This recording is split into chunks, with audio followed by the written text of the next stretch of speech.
What's up, guys? It's Cyan. We're back, and I want to actually talk about Psy because it's a new monthly ninja in China. And to be honest with you, I was looking at it, I was like, bro, I don't want to grind this and use Psy, even though his skills are okay. Don't get me wrong, they make him usable because right now he's kind of like there's really no point to use. Let's be honest. Like he has like two slots out of his kit that's like useless, which is kind of what was the problem with him. So what they actually did with his overall base, if you look, he's one of the few ninja who actually beforehand he didn't have all these books. He had like three of the books, but they opened them all up to books. So it's like they really, really want you to use him. I don't know why, because even in the storyline, it seems like he was like a what I want to say a tentative replacement for Sasuke. He kind of looked similar to Sasuke with like better hair. Well, I don't even want to call it better hair. I don't know what that bell top is, but and then they had him like I don't understand what his whole showing his stomach thing was about because nobody else in the entire show did that. It's like he's trying to be sexy for no reason, but nobody asked you to be sexy. So I don't get it. He had the same dark eyes. It's like they didn't want to replace Sasuke with somebody who looked drastically different, so they made a more emo version of Sasuke when Sasuke was already king fucking emo to begin with. So I was like, who? This was just a bad idea all the way around, a character development. But he's here. This is what we got, so we gotta deal with it.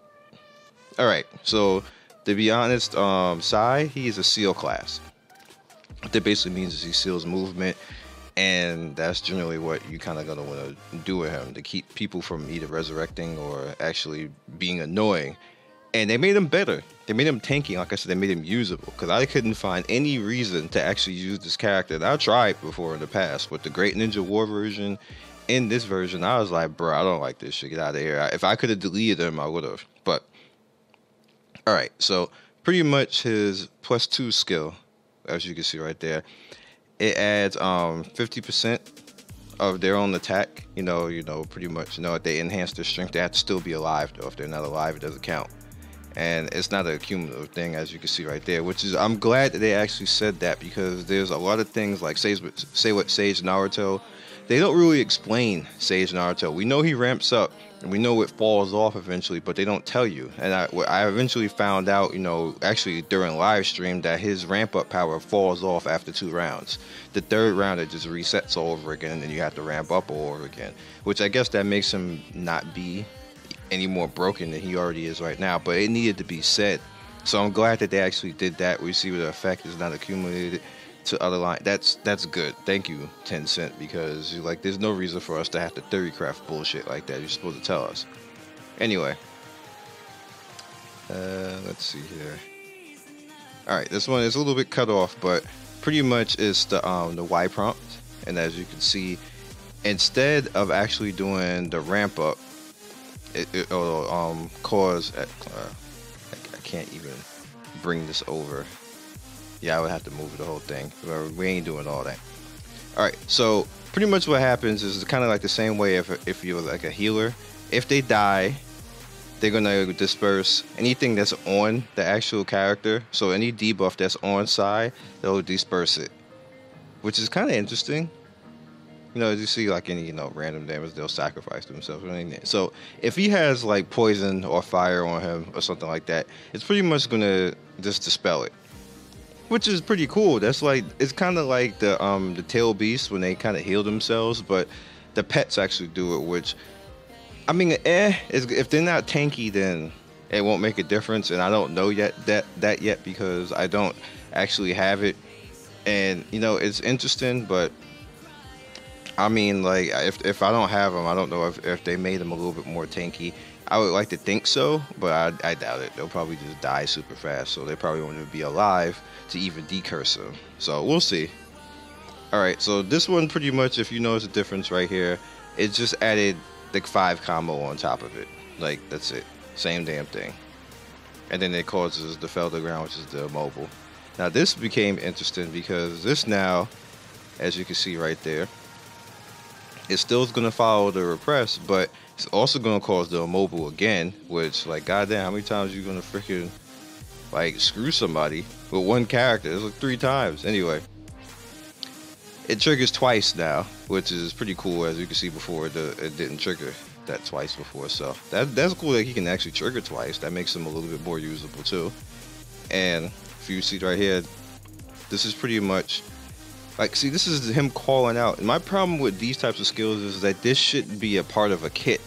There's a couple characters like that. If they didn't do that, the characters would be so much more better over the course. Like, there's no reason for this to be a part of the kit. Like, just make it a passive somewhere. Not even part of these 5. This is something else. Like, they just automatically call that shit out. Because that's what Naruto Mobile does. It's not really a part of their skill kit. But the pets, they just there. They're not part of the actual skill kit, though. And that's good. That's extremely like Conqueror, even though I still don't like the pet characters in Naruto Mobile, but it's just it's very intrusive when this is here, and it kind of takes away from the character. And as you can basically see right here, this is pretty much, you know, when they chase, excuse me, they're gonna actually chase after somebody who's already immobile, which is pretty much what this means, and the damage of it is actually increased. So this pretty much is, if you remember, like he's a launcher and an initiator as long as his pet is out, like, you know, kind of like the other pet classes, but it's increased damage and they're automatically gonna you know, I'm sorry, I said chase, but they'll automatically suppress themselves. So if they, like, you know, cause like an affliction, so you pretty much have this, which if it gets hit, he's gonna get rid of afflictions. Now you have 1, 2, 3 right here that are pretty much, he causes affliction. So that's 4 times, because if he chases, that's twice.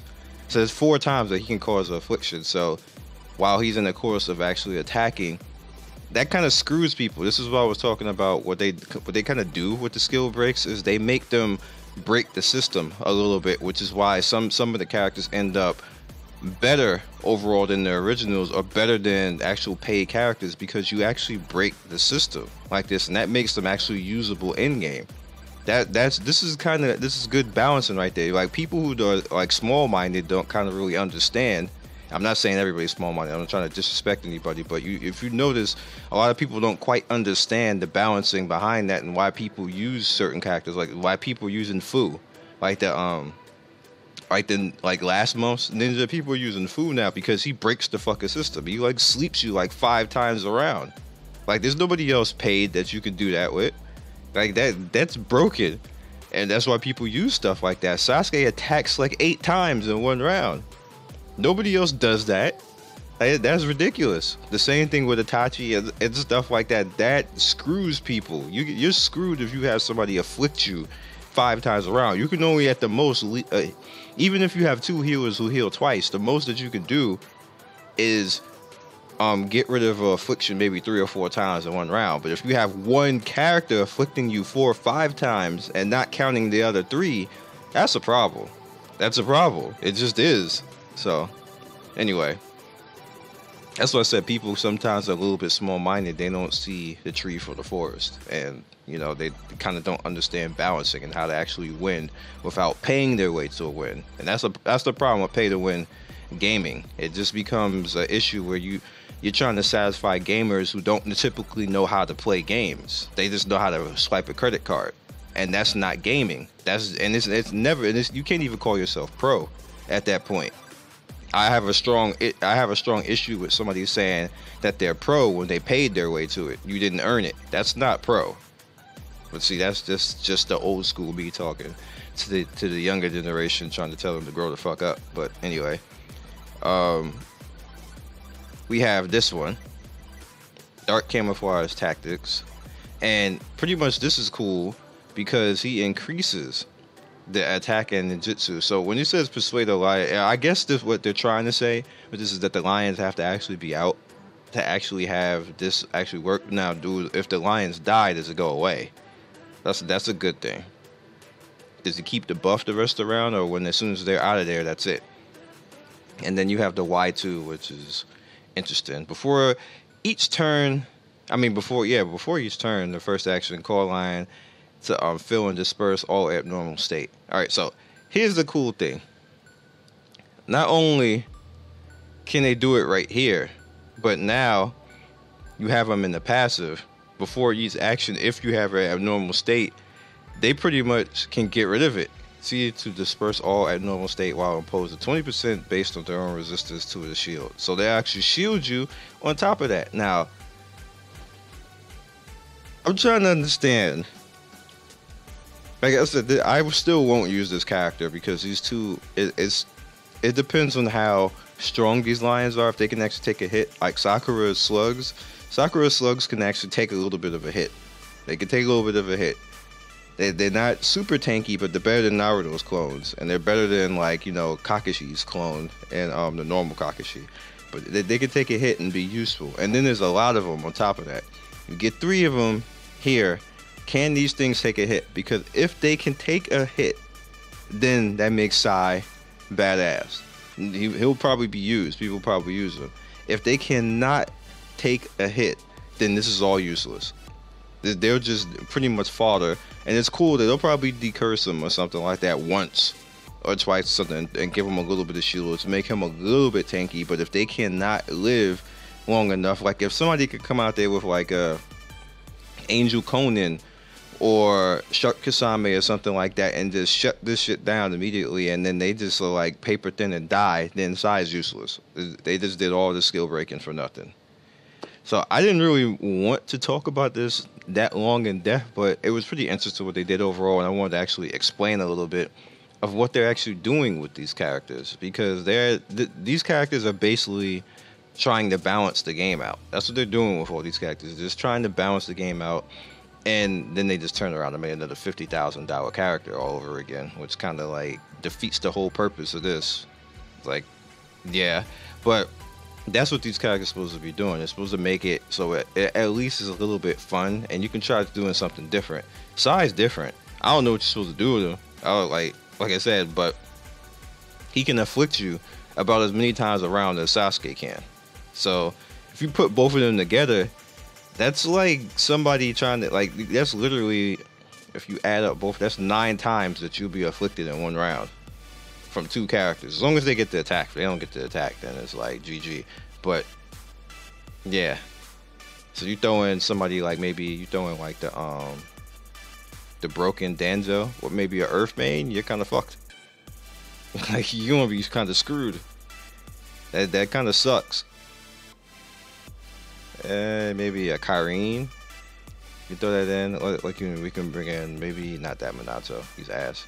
You throw in this Minato. Like I said, Shark Kasame, Sage, yeah, Sage Hashirama, especially Edo Tenshin. Everybody throw an Edo Tenshin Hiruzen up in there. GG. Pretty interesting all the way around. Also, another thing I forgot to tell you with Tsunade. Tsunade breaks all super armor. Doesn't matter. She just breaks right through it. Her special. So even if the person has, like, it doesn't matter who it is, she just break it and still combo them, which is pretty cool. So I'll catch you guys in the next video. Peace, and I hope you enjoyed this, because I'm sorry I didn't have much to show, but like, look how far this is. Like am I really gonna try to grind this? There's no way. No way, son. Peace.